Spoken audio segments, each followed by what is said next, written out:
ఈ blouse stitching అయిపోయిన తర్వాత కస్టమర్ ఫోన్ చేసి మళ్ళీ బార్డర్ అయితే వేయమన్నారు ఫ్రంట్ నెక్కి. అలాంటప్పుడు మనం బార్డర్ ఇలాగే ఎంత వెడల్పు కావాలో ఇలా స్టిచ్ చేసుకోండి. లోపలికి ఖర్చు ఉండేలాగా.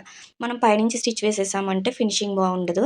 కుట్టు కనిపిస్తుంది. ఇలా షోల్డర్ దగ్గర కొంచెం కుట్టు అనేది విప్పుకొని ఇప్పుడు పైనుంచి వేసుకోవాలి. అయితే ఇది స్టార్ నెక్ కదా!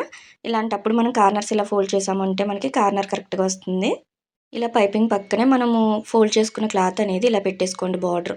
ఇలా పెట్టుకొని చివరే కుట్టుపడేలా స్టిచ్ వేసుకోవాలి కార్నర్ వరకు. ఇప్పుడు ఈ కార్నర్ మార్కింగ్ పైన కరెక్ట్‌గా ఇలా ఫోల్డ్ చేసుకున్నాము అంటే మనకి క్రాస్‌గా వస్తుంది చూడండి ఇలాగా. పైనుంచి ఇంకో స్టిచ్ ఇటు సైడ్‌కి వేసుకోండి. ఇప్పుడు ఇలా ఫోల్డ్ చేసాము అంటే మనకి చాలా నీట్‌గా వస్తుంది కార్నర్ అనేది.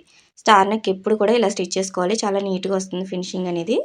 ఇప్పుడు మొత్తం అన్ని కార్నర్స్ కూడా ఇదే విధంగా కార్నర్స్‌లో ఫోల్డ్ చేసుకొని స్టిచ్ వేసుకోండి. మనకి ఎత్తి పెట్టినట్టు రాకుండా చాలా నీట్‌గా వస్తుంది. ఇప్పుడు షోల్డర్స్ అనేది జాయిన్ చేసేసుకోండి. ఇలా మనం చాలా ఈజీగా స్టార్ నెక్‌కి అలానే కుట్టేసిన బ్లౌజెస్‌కి బార్డర్ అనేది అటాచ్ చేసుకోవచ్చు. వీడియో నచ్చితే లైక్ చేయండి.